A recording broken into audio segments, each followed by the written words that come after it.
Hello, hello, hello.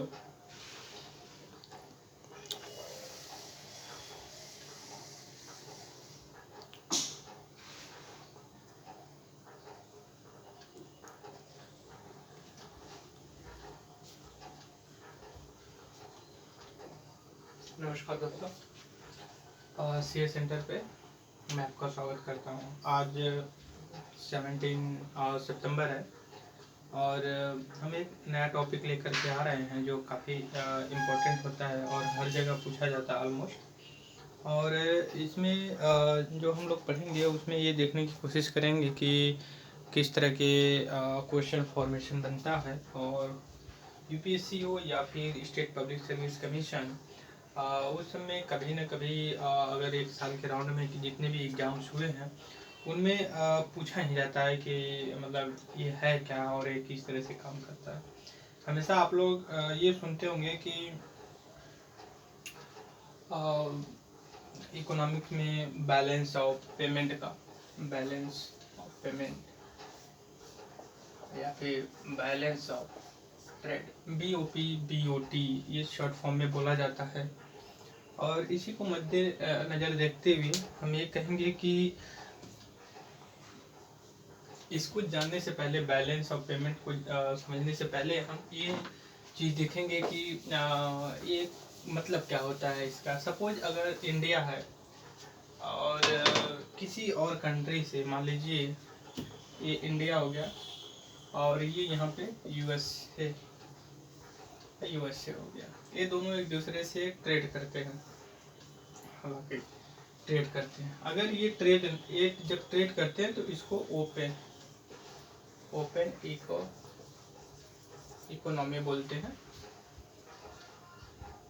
दूसरी ये चीज़ है कि अगर ये ट्रेड नहीं करते हैं, ये एक दूसरे से इंडिपेंडेंट होते हैं, इंडिया और यूएसए एक दूसरे से ट्रेड नहीं करते हैं और ये जो प्रोडक्शन करते हैं इंडिया या फिर यूएसए, वो जितना प्रोडक्शन करते हैं उतना ही कंज्यूम कर जाते हैं और किसी और कंट्री से जो कि इनका लिंक्स नहीं होता है तो उसको इसको हम कहते हैं क्लोज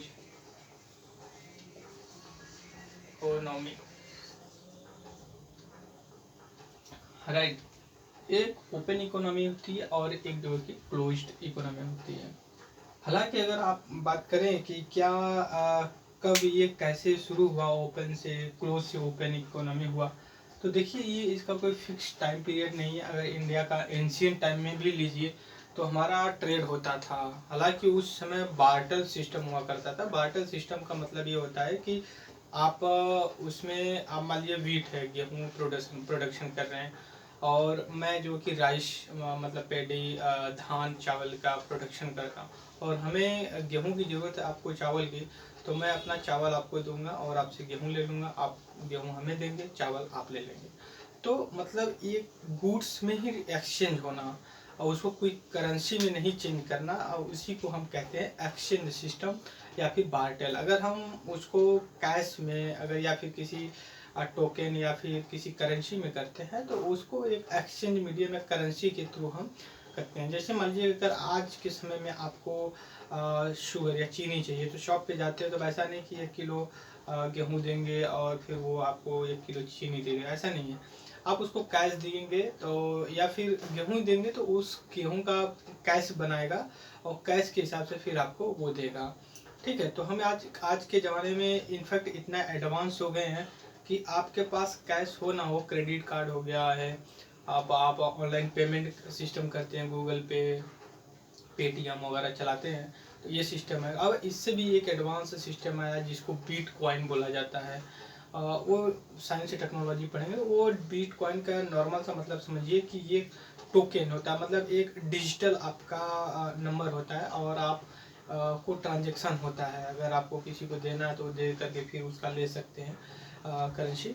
तो ये जो कि हम बिटकॉइन पे चल रहे हैं तो वो डिजिटल करेंसी होती है और एक डिजिटल ट्रांजैक्शन होता है, डिजिटल करेंसी होती है। डिजिटल ट्रांजैक्शन का मतलब ये होता है कि जैसे हमारे अकाउंट में गूगल पे है, ये है, ये पेटीएम है, तो हम किसी चाय वाले से या फिर किसी ग्रोसरी वाले पे जाते हैं तो उससे हम एक्सचेंज करके ले लेते हैं। टोकन जो डिजिटल करेंसी जो टोकन या डिजिटल करेंसी होती है, तो उसको क्या कहते हैं, एक ट्रांजेक्शन होता है नंबर में, तो वो चीज़ें। तो हम इस समय क्लोज इकोनॉमिक से इकोनॉमी, और इंडिया कम्प्लीटली अगर बोला जाए तो ओपन इकोनॉमिक बना आपका। ओपन इंडिया का अगर इंडिया का देखने की कोशिश करें तो ओपन इकोनॉमिक हम 1991 में बने, जिसको हम एलपीजी बोलते हैं। एलपीजी नरसिम्हा राव की गवर्नमेंट होती है 1991 में, और उसमें फाइनेंस मिनिस्टर रहते हैं डॉक्टर मनमोहन सिंह, और वो जो है कि ये इनिशिएटिव लाते हैं और ओपन इकोनॉमिक बन जाती है। ओपन मतलब कि आप आइए हमारे यहाँ ट्रेड करिए, इन्वेस्ट करिए, हमारा गुड्स बाहर जाएगा। तो ये चीज़, जब ये चीज़ें होती तो हो सकता है कि इंडिया का जो ट्रेड है, ट्रेड एक्सपोर्ट है, एक्सपोर्ट मतलब प्रोडक्शन कर रहा है और उसको जो है कि ये यूएसए में भेज रहा हूँ, इसको एक्सपोर्ट बोलते हैं। और अगर ये यूएसए से करता है तो इसको इंपोर्ट बोलते हैं, राइट, इंपोर्ट करते हैं। अगर मान लीजिए ये एक्सपोर्ट जो निर्यात होता है, इसको हम बोलते हैं हिंदी में निर्यात, अगर ज़्यादा है, ग्रेटर देन इंपोर्ट, निर्यात आयात अगर ज़्यादा, तो हम अगर कहते हैं कि ट्रेड सरप्लस। ट्रेड सरप्लस का मतलब यह हो गया कि ज़्यादा हम ट्रेड करते हैं, हमारा ट्रेड मतलब फायदे में है। अगर यही जो है कि आपका नेगेटिव में हो जाता है, लेस देन हो जाता है, तो हम इसको कहते हैं ट्रेड डेफिसिट, राइट। तो ये चीज़ें होती है, एक ट्रेड डेफिसिट होता है, एक ट्रेड। तो ये हम जब कैश में या फिर जो हमारा करेंसी होती है उसमें करते हैं, ठीक है। जब हम उसमें करते हैं, जब हम कैश या करेंसी की बात करते हैं, करेंसी की बात करते हैं, तो जब हमारा ज़्यादा, अब यही समझ सकते हैं इम्पोर्ट एक्सपोर्ट का, तो उसमें क्या होता है कि अगर इम्पोर्ट और एक्सपोर्ट,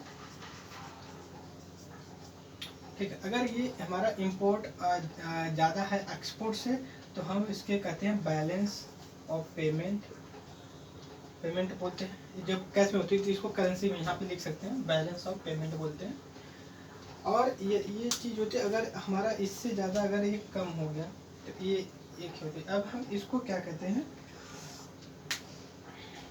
इसको हम बोलेंगे आपका डेफिसिट, और इसको हम बोलेंगे सरप्लस बोलेंगे। ये चीज़ें हो गई। लेकिन जब हम ट्रेड की बात करते हैं, ट्रेड में आपका कई चीज़ें हो सकती है। जैसे कोई आपके फैमिली का कोई विदेश में है, वो वहाँ पे कमा रहा है और वो करेंसी वहाँ से भेज रहा है, तो वो नगद में भेज रहा है, तो इस वजह से बैलेंस ऑफ पेमेंट को हम दो क्राइटेरिया में डिवीजन करते हैं। अगर हम बैलेंस ऑफ पेमेंट की बात करें तो ये दो पार्ट में होता है। एक होता है कैपिटल अकाउंट, एक होता है करेंट अकाउंट।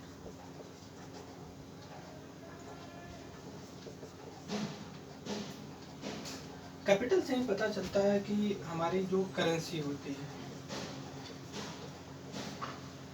राइट, करेंसी होती है। मान लीजिए कोई विदेश में जॉब कर रहा है फॉरेन में, और वो जो कैश भेजता है उसके लिए होता है। तो ये हो गया हमारा कैपिटल अकाउंट। करेंट अकाउंट दो तरह के होते हैं।